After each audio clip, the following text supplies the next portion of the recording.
अभी बीजेपी और महाविकास अघाड़ी सरकार में पूरी तरीके से आरोप प्रत्यारोप का जो दौर चल रहा है। अब ऐसी स्थिति में बीजेपी के बहुत बड़े नेता किरीट सोमैया जी हों, चाहे बीजेपी के बड़े नेता मोहित कंबोज जी हों, अभी मोहित कंबोज जी के ऊपर एक ऐसा आरोप लग चुका है जिससे कि अब ये कयास लगाए जा रहे हैं कि इनकी गिरफ्तारी भी बहुत ही जल्द हो जाएगी। लेकिन वो कौन से मामले के ऊपर मोहित कंबोज जी को टारगेट किया जा रहा है आपको बताएंगे। और इन सब चीजों की वजह से क्या आपको लगता है कि बीजेपी के बड़े नेता मोहित कंबोज जी डरने वाले हैं? वो अपनी बात को रखते हैं, हिंदुत्व की आवाज को उठाते हैं और उनके आवाज को दबाने के लिए उनके खिलाफ जिस तरीके से अब सारे काले चक्र अब बनाए जा रहे हैं और उनको डराने के लिए उनके ऊपर मुकदमाएं करी जा रही है, ये तमाम चीजों के करने के बावजूद भी मोहित कंबोज जी डरने वाले नहीं है। ऐसा वीडियो में भी उन्होंने ये बात कही है और भी वीडियो में बहुत सारी बातें कही हैं जो मैं उस वीडियो को भी आपको दिखाऊंगा। और किरीट सोमैया जी ने तो ठान ही लिया है कि महाराष्ट्र से जितने भी ऐसे अवैध जो भी निर्माण किए हुए हैं, जो इमारत है, चाहे वो करप्शन है, चाहे धोखाधड़ी है, ये तमाम राजनेताओं को भी पूरे महाराष्ट्र को छोड़ करके भागना पड़ेगा, नहीं तो उनको ये गंदे काम छोड़ने पड़ेंगे। अब यहां पे आपको बता दें कि आरोप क्या है और इस आरोप पे मोहित कंबोज जी ने क्या कहा ये भी आपको बताते हैं। भाजपा युवा शाखा के पूर्व अध्यक्ष मोहित कंबोज और 2 अन्य खिलाफ धोखाधड़ी के आरोप में प्राथमिकी दर्ज की गई है। हालांकि आपको बता दें कि कंबोज ने दावा किया है कि प्राथमिकी फर्जी है और कहा है कि उनकी आवाज को दबाया नहीं जा सकता। पुलिस अधिकारी ने कहा है कि एक राष्ट्रीयकृत बैंक ने एक प्रबंधक ने पुलिस में शिकायत की थी कि कंबोज और एक कंपनी के 2 अन्य निदेशकों ने 52 करोड़ का कर्ज लिया था और इसका इस्तेमाल अपने इच्छित उद्देश्य के लिए किया था। उन्होंने कहा कि शिकायत के आधार पर यहां MRA मार्ग पुलिस ने मंगलवार को कंबोज और 2 फर्म निदेशकों के खिलाफ भारतीय दंड संहिता की धारा 420 धोखाधड़ी और 409 आपराधिक विश्वासघात के तहत प्राथमिकी दर्ज की है। लेकिन मोहित कंबोज जी ने साफ तौर पे कहा कि ये तमाम चीजें जो करी जा रही है ये सब फर्जी है, हमें डराने की, धमकाने की और मुझे कॉन्स्पिरेसी में फंसाने की पूरी तरीके से साजिश है। क्योंकि ये साफ तौर पे पता चलता है कि महाविकास अघाड़ी सरकार के काले चिट्टे जो हैं वो मैं खोल रहा हूं, तो इसके लिए मेरे ऊपर फर्जी केसेस डाले गए हैं। अब एक सवाल यहां पे खड़ा होता है, उस सवाल को समझिएगा।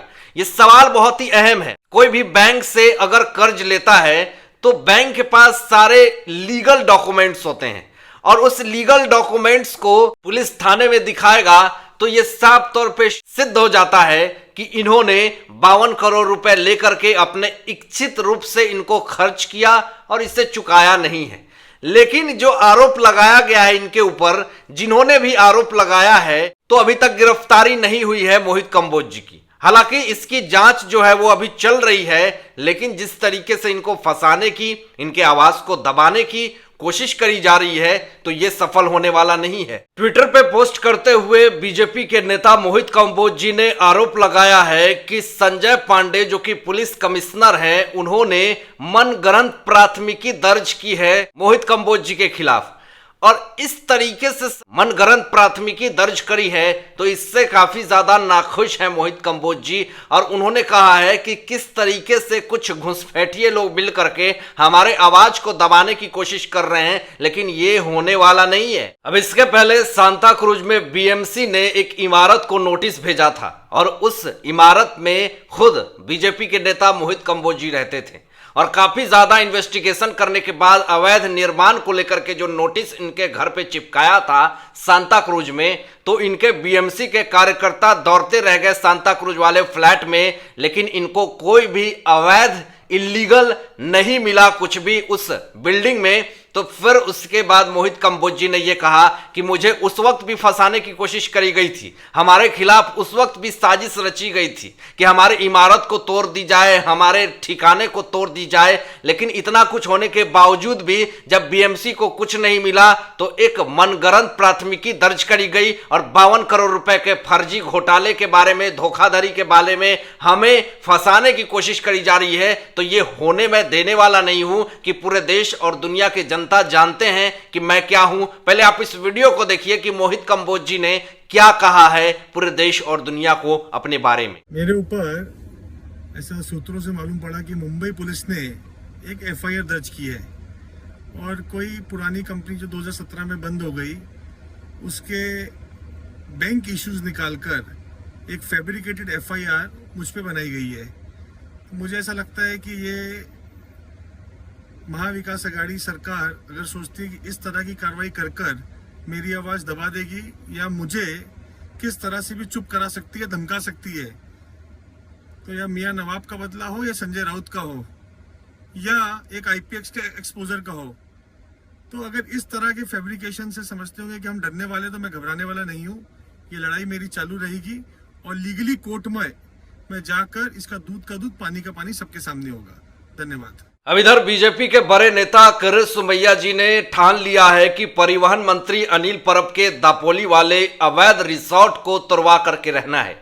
इसके लिए उन्होंने ईडी के सामने अपने सारे सबूत इकट्ठे किए थे और जिस तरीके से अभी एक बहुत बड़ा बयान आ चुका है परिवहन मंत्री अनिल परब का किरीट सोमैया जी के आरोपों पे, जो उन्होंने क्या बयान दिया आपको बताएंगे कि उनकी हेकरी जो है वो साफ तौर पे निकल रही है और उनको अब ये लग रहा है कि हमारे ऊपर जितने सारे आरोप किरीट सोमैया जी ने लगाया है वो तमाम आरोप अब सिद्ध होने वाले हैं। लेकिन फिर भी उन्होंने अपने बचाव में क्या बयान दिया आपको बताएंगे। लेकिन उससे पहले आपको बता दें कि जिस तरीके से ईडी ने अनिल परब के 7 ठिकानों पे छापेमारी करी तो उसमें विभास साठे के भी कार्यालय और दफ्तर शामिल थे। तो इसके लिए किरीट सोमैया जी ने आगाह किया महाराष्ट्र पुलिस को, महाराष्ट्र सरकार महानिदेशक को कि जल्द से जल्द विभास साठे से जो जमीन लिया था रिसोर्ट के लिए अनिल परब ने, अब उनकी जान को खतरा है। विभास साठे की जान की रक्षा के लिए उन्होंने अपील करी थी। लेकिन जिस सवालों पे उन्होंने जो सवाल दागे हैं कि जो ये कहते हैं अनिल परब कि मेरा रिसोर्ट नहीं है, तो फिर ये रिसोर्ट के टैक्स क्यों पे करते थे, ये तमाम सवालों के बाद अनिल परब खुद घेरे में आ चुके हैं। लेकिन उन्होंने अपने बचाव में क्या कहा है, पहले इस बात को सुनिए। अनिल परब ने पुणे में मीडिया से बात करते हुए ये कहा कि मैं किरीट सोमैया के किसी भी सवाल का जवाब देने के लिए बाध्य नहीं हूं। किरीट सोमैया का मतलब कोई जांच तंत्र नहीं है, उन्हें शिकायत करने का अधिकार है और उन्होंने यह किया है। मैं उत्पन्न होने वाले किसी भी प्रश्न का उत्तर देने के लिए प्रतिबद्ध हूं। अगर वे कोई और सवाल पूछते हैं तो मैं इनका जवाब दूंगा, अनिल परब ने यह कहा। तो क्या इनको अधिकार नहीं है किरीट सोमैया जी को सवाल करने का, जो ये कह रहे हैं कि उनके हर एक सवाल का मैं जवाब दूंगा?